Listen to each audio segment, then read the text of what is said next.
during the caveman times, right? First and foremost, we were not cavemen. At all. All right, we was not cavemen. Okay, but you did have cavemen.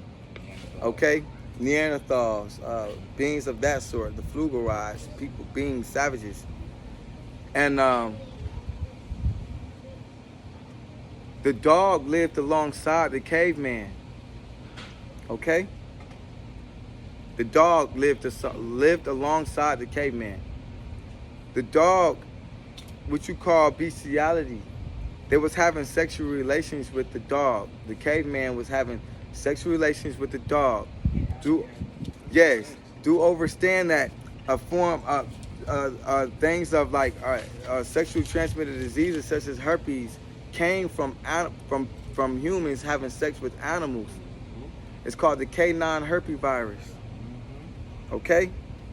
Over time, they was mixing in with this animal, having sexual relations with this animal, and they got infected. Then they came down to our lands and infected us.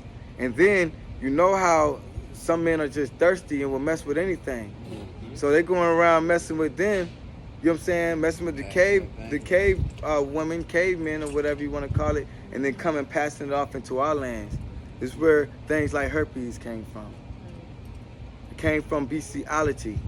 All right, that's dog DNA inside of us. That's why we have the canine teeth. All right, this is where it comes from, us being mixed in with them.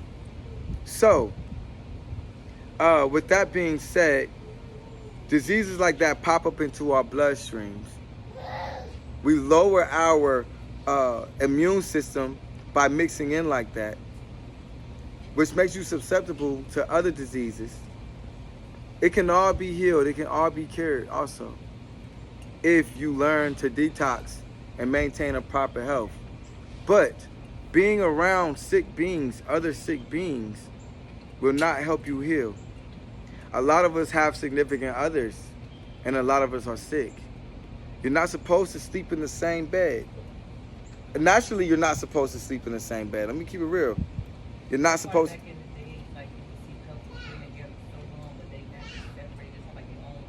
Right.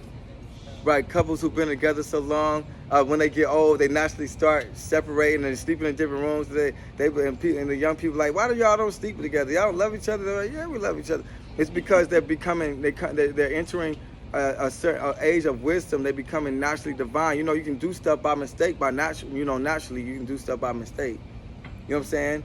Like, not mistake, but your subconscious, right? Your mind can take control of things. You know, your nature can take control, and you may naturally sleep in different beds.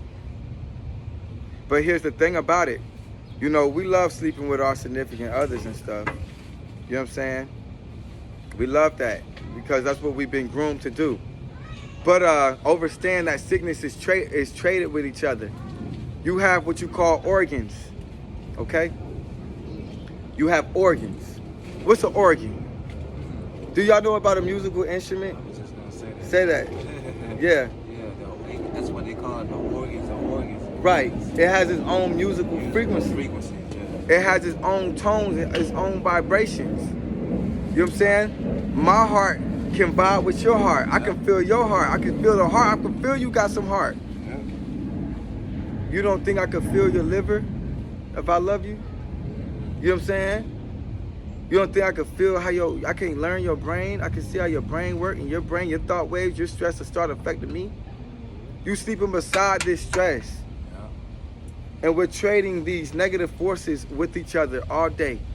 Instead of detoxing ourselves, getting our bodies back right and our organs back in tune with ourselves, we can be in tune with others. That's why, you know, you ever realize couples who be around each other for a long time, they start looking like each other? Yeah. You start trading that energy. Right. If you can even physically look like each other, imagine what's happening to the inner organs. Your organs can even start to look like each other. Don't forget that the skin is also an organ. Yeah. So if this person's organ's out of shape, but you've been around this person for a long time trading this energy, also your organ can be out of shape also. You see?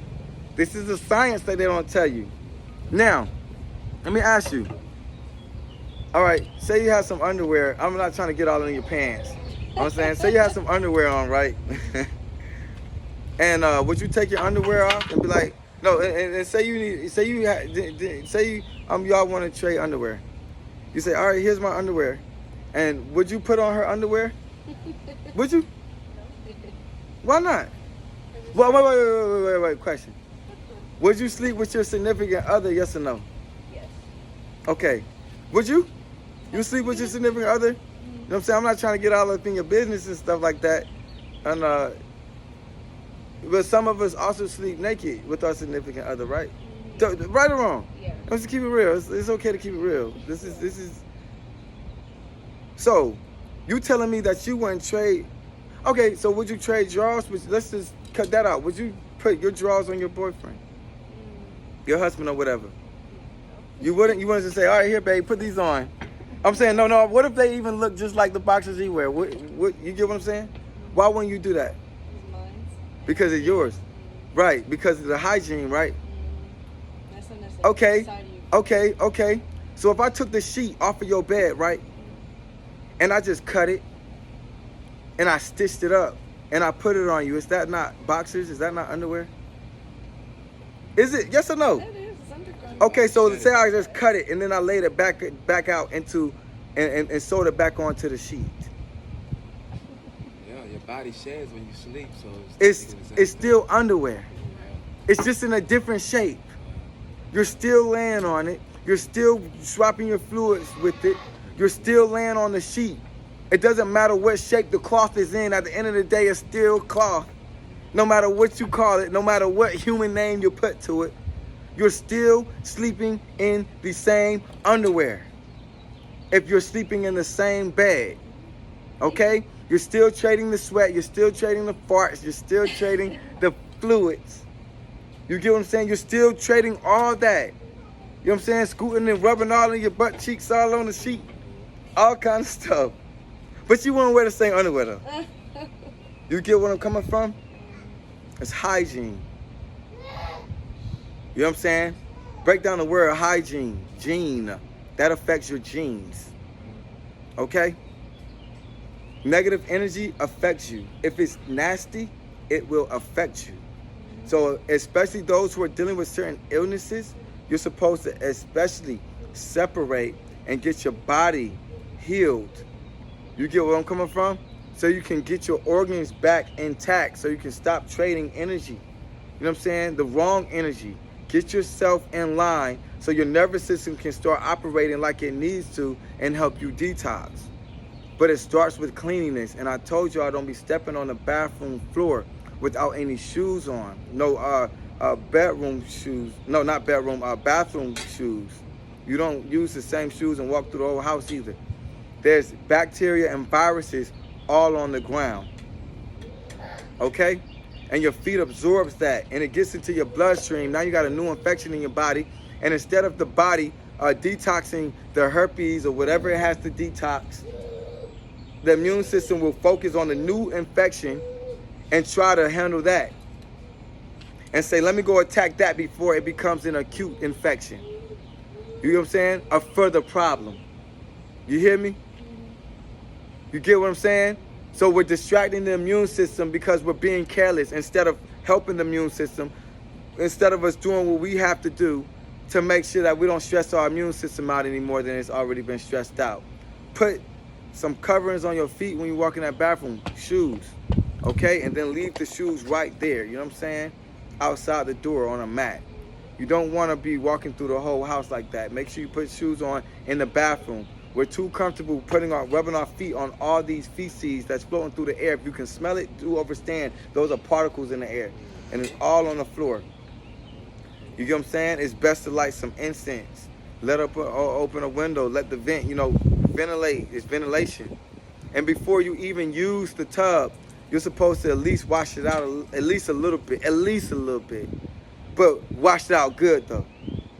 Because throughout the whole day, people been pooping, urinating, all this uric acid floating through the air, all these particles. Next thing you know, you run your bath water, you sit in a whole tub full of poop. Just floating around.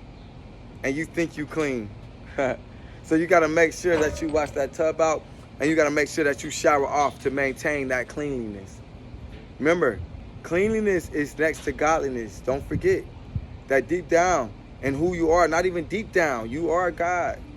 Good dad, you are goddess. You are the all-powerful and the almighty.